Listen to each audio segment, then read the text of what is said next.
Nous sommes très heureux de vous retrouver sur Medi 1. Soyez les bienvenus dans l'invité de la rédaction. Aujourd'hui, nous parlons de la guerre en Ukraine, une situation qui cristallise le monde entier. C'est l'actualité brûlante du moment. Une assemblée générale de l'ONU s'est penchée sur la question en début mars. Comment cette guerre est-elle perçue en Afrique et quelles pourraient être les conséquences sur le continent africain?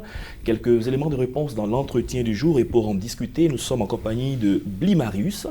Il est historien, spécialiste du processus démocratique et de la coopération militaire. Bienvenue, M. Bli. Bienvenue à vous. Merci également de nous accueillir. Alors, le 2 mars dernier, lors de l'Assemblée générale de l'ONU, une importante majorité de pays africains a voté une résolution qui exigeait que la Russie cesse immédiatement de recourir à la force contre l'Ukraine. Alors, quel est votre commentaire sur cela?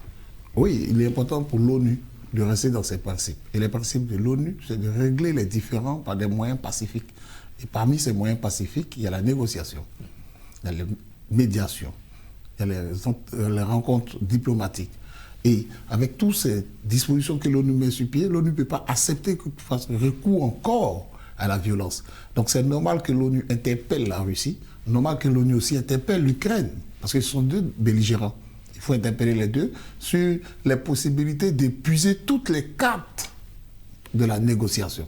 Donc c'est bon pour l'ONU de se réunir et ça montre encore l'objectif ou bien qu'on appelle la volonté de cette institution de recourir toujours à des moyens pacifiques. Tels que le dialogue. Tel que le dialogue, voilà. D'accord. Parlons brièvement des pays africains. Lors de cette assemblée, il y en a eu une catégorie qui a voté pour cette résolution. Qu'est-ce que cela vous inspire? Parce qu'il y en a également qui ont voté contre et il y a eu des abstentions. Oui, mais nous sommes dans le jeu démocratique. C'est bien évident que certaines personnes choisissent quand même. On ne va pas partir aux instances de l'ONU et ne pas participer au débat démocratique.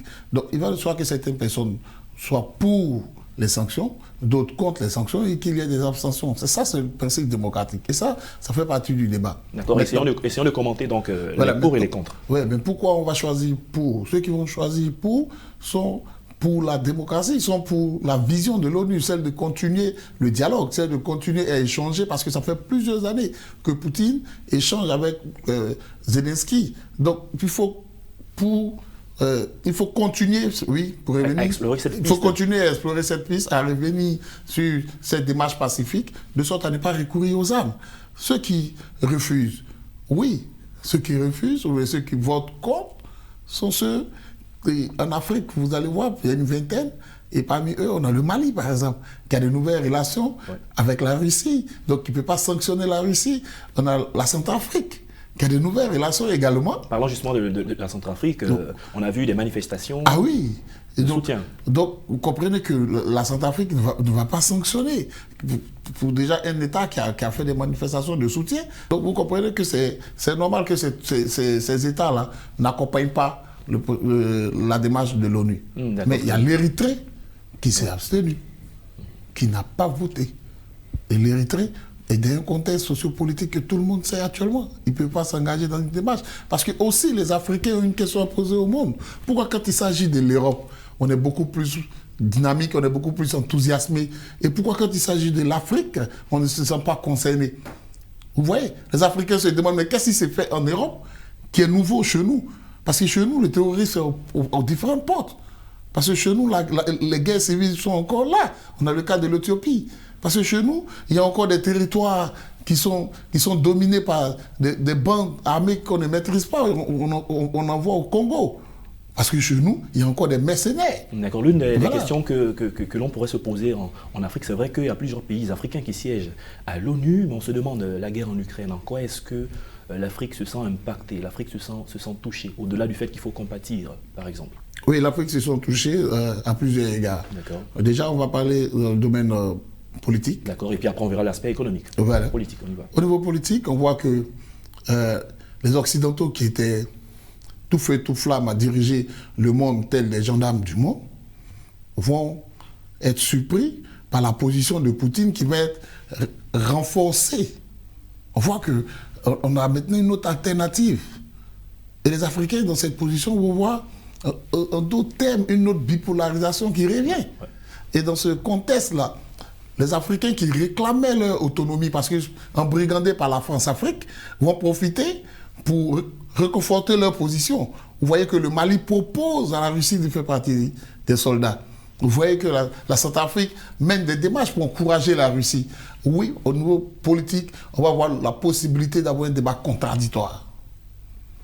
Alors là, quand on arrive au niveau militaire, vous voyez qu'au Congo déjà, les troupes ukrainiennes qui participaient à l'action de l'ONU vont se retirer du Congo pour rejoindre l'Ukraine. Et qu'est-ce que ça va donner comme conséquence? Ça va donner un territoire congolais qui va être contrôlé toujours par ces bandes, qui va être abandonné par la démarche de l'ONU, les forces onusiennes qui étaient sur le territoire. Et là, au niveau militaire, la conséquence, ce sont des gens qui étaient là pour former l'armée congolaise, qui vont se retirer. Donc, on va avoir un déficit de formation. Et même l'équipement qu'ils vont laisser, il va falloir encore savoir le manipuler. Et à qui on le donne, déjà. Et puis, au niveau économique, l'Europe est déjà touchée par le contexte économique, mais par la situation économique. Vous voyez déjà qu'en Europe, on a le pétrole qui va grimper, les coûts du pétrole qui vont grimper. Et vous savez que pour l'or noir en Afrique, les Européens viennent ici pour puiser l'or noir. Ouais. Mais ici, il est brut. La transformation se fait européenne et elle revient. Et donc, si on a ce problème de transformation ici et que la transformation doit se faire de l'autre côté en Europe et que l'extraction doit se faire en Afrique, on aura certainement le coût de notre pétrole qui va s'élever. D'accord, mais est-ce que le coût du carburant qui va s'élever. Et au niveau du blé. Oui, au niveau du blé, d'accord, Au niveau du blé, vous voyez que l'agriculture va prendre un coup.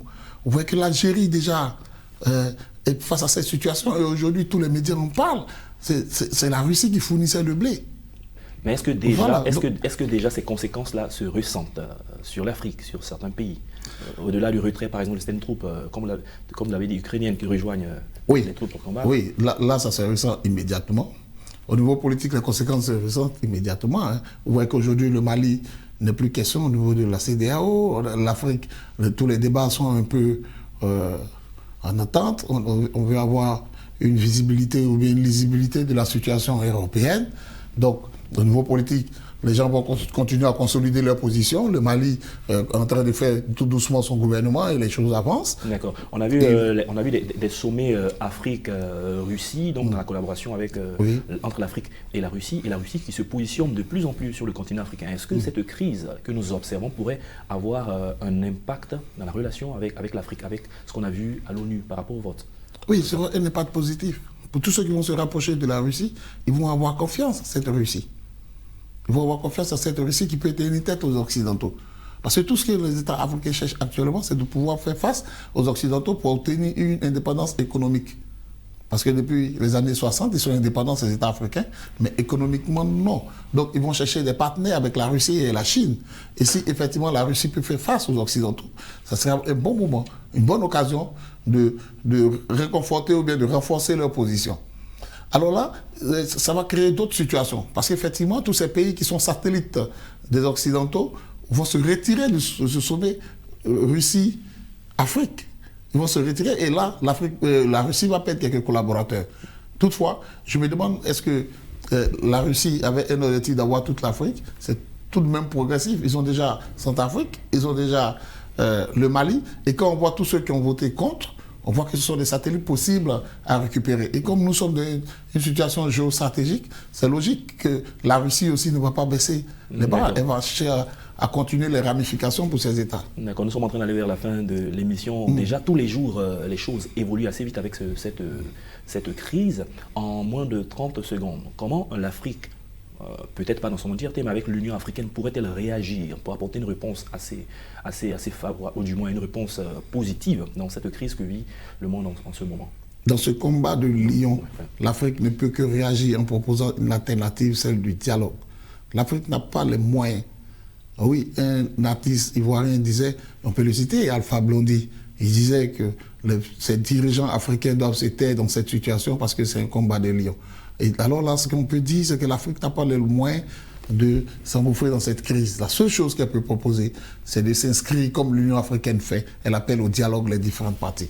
C'est ce que l'Afrique peut faire. Et justement, l'Union africaine a appelé au respect impératif de la souveraineté nationale de l'Ukraine. Oui. Monsieur Bli Marius, nous sommes à la fin de l'émission. Je rappelle que vous êtes historien, spécialiste du processus démocratique et de la coopération militaire. Avec vous, nous allons parler de la perception africaine et surtout de conséquences pour l'Afrique quant à la guerre en ce moment en Ukraine. Merci d'être placé sur notre plateau. C'est moi qui vous remercie. C'est la fin de cette émission. Merci à tous de l'avoir suivi. Bonne suite de nos programmes sur Médian.